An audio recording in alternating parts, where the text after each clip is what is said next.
안녕하세요. 오늘은 함께 좀 이야기를 나눠보고 싶은 주제가 있어서 같이 그런 이야기를 나눠보고자 합니다. 제가 요즘 읽고 있는 기독교적인 서적에서 나와 있는 것 중에 일이란 무엇인가라는 그런 부분에 대해서 고민이 되는 부분일 수도 있고 아니면은 우리가 인지하지 못했었던 부분일 수도 있는 거에 대해서 너무 명확하게 어, 의미를 어, 의미를 해석해 준 것이라고 제가 좀 표현을 하는 게 좋을 것 같긴 하네요.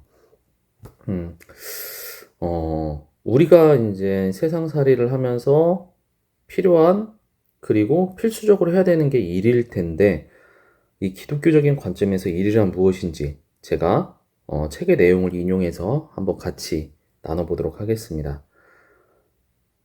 일단 일이란 무엇인가?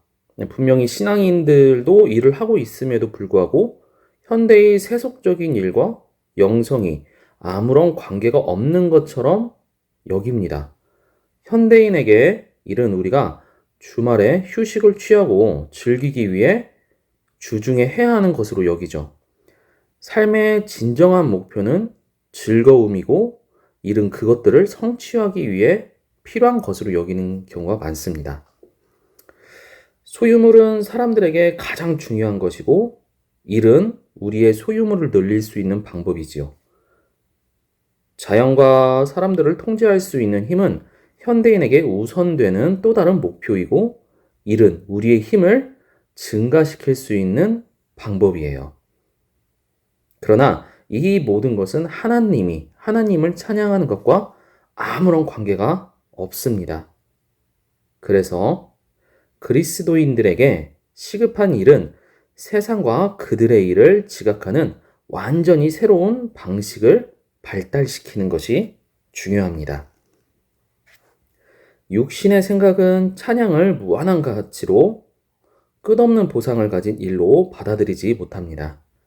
이것이 비그리스도인들이 자주 천국을 그저 노래나 음악을 부르고 하는 장소라고 생각하는 심심풀이 삼아 하는 이유이기도 하지요.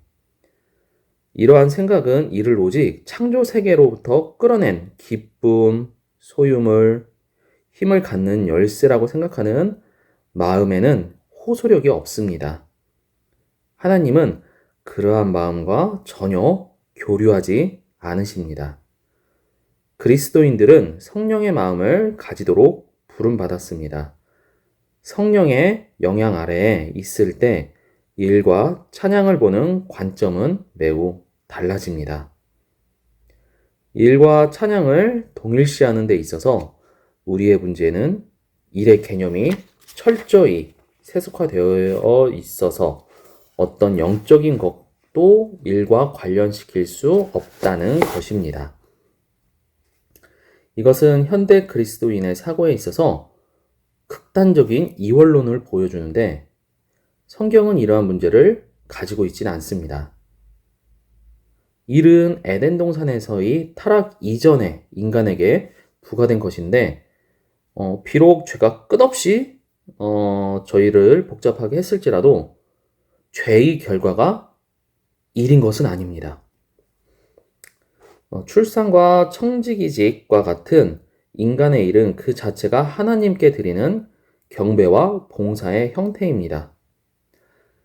신약 성서에서 로마서 12장 1절과 2절에서 이러한 개념이 나옵니다. 그러므로 형제들아, 내가 하나님의 모든 자비하심으로 너희를 권하노니 너희 몸을 하나님이 기뻐하시는 거룩한 산 제사로 드리라. 이는 너희의 드릴 영적 예배니라. 우리는 우리의 몸으로 일을 합니다. 분명히 우리의 몸, 이 몸이라고 하는 것은 뭐 머리를 써서 하는 일일 수도 있고 모든 어떤 육체적인 일일 수도 있고 하는 거지요. 우리의 몸이 하는 일은 하나님께 예배드리고 찬양하고 있는 상태에 있는 것입니다. 이러한 관점에서 시편과 요한계시록이 모든 구속된 인간의 활동이 하나님을 찬양하는 것이라고 한 이유를 알 수 있습니다. 개혁의 가장 큰 산물 중에 하나인 웨스트민스터 소요리 문답은 이러한 질문으로 시작을 합니다. 무엇이 인간의 가장 중요한 목적인가? 그 대답은 인간의 가장 중요한 목적은 하나님께 영광을 드리고 그를 영원히 즐거워하는 것이다 라고 얘기를 합니다. 우리는 찬양과 이를 연속 선상의 양 끝에 놓은 개념을 뒤집어야 할 필요가 있습니다. 찬양은 일이며 가장 좋은 일은 찬양입니다. 성경은 이러한 대안적인 노동관을 지지하는데 전혀 인색하지 않습니다. 이사야서 6장에 천사들은 하나님을 찬양하는 그들의 일에 몰두해 있었고 충만해 있었다. 천사들은 그것을 누가복음 2장 13절과 14절에서 다시 말합니다. 호련히 허다한 천군이 그 천사와 함께 있어 하나님을 찬송하여 가로되 지극히 높은 곳에서는 하나님께 영광이요 땅에서는 기뻐하심을 입은 사람들 중에 평화로다. 예수님도 이를 회피하지 않으셨습니다. 일은 예수님 글을 유지하였습니다. 예수께서 이르시되 나의 양식은 나를 보내신 이의 뜻을 행하며 그의 일을 온전히 이루는 것이니라. 내 아버지께서 이제같이 일하시니 나도 일한다 하시매. 이런 요한복음 9절이 있습니다. 그는 또한 그의 제자들에게 일의 필요성을 가르치셨습니다. 때가 아직 낮음에 나를 보내신 이의 일을 우리가 하여야 하리라. 밤이 오리니 그때는 아무도 일할 수 없느니라. 이러한 생각은 빌립보서 2장 12절과 13절에서 다시 나타납니다. 두려움과 떨림으로 너희 구원을 이루라. 너희 안에서 일하시는 이는 하나님이시니 자기의 기쁘신 뜻을 위하여 너희로 소원을 두고 행하게 하시나니. 또다시 골로새서 1장 29절에는 이를 위하여 나도 내 속에서 능력으로 역사하시는 이의 역사를 따라 힘을 다하여 수고하노라 라고 나옵니다. 이러한 명령의 말씀은 영적인 일로 불릴지도 모르는 것에 대한 것만 제한하는 것은 아닙니다. 너희는 먹든지 마시든지 무슨 일을 하든지 하나님의 영광을 위하여 하라.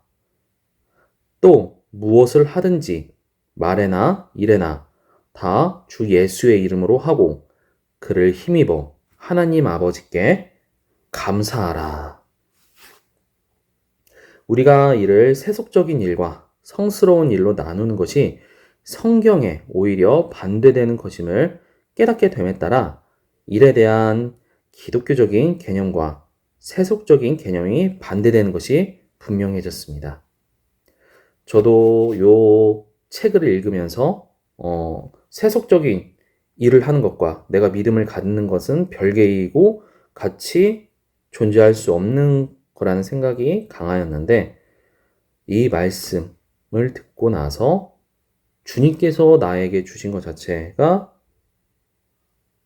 일에 대한 감사함으로 느껴지고 가장 내가 이 삶을 통해서 할 수 있는 가장 좋은 일은 바로 찬양이구나. 나는 주님께 일을 하고 있었구나. 일은 결코 기독교적인 믿음하고 별개의 것이 아니다라는 생각이 들었습니다. 우리 모두 일을 하고 있죠. 지금 주어진 일이 어쩌면은 주님께서 우리에게 주신 사명일 수도 있습니다.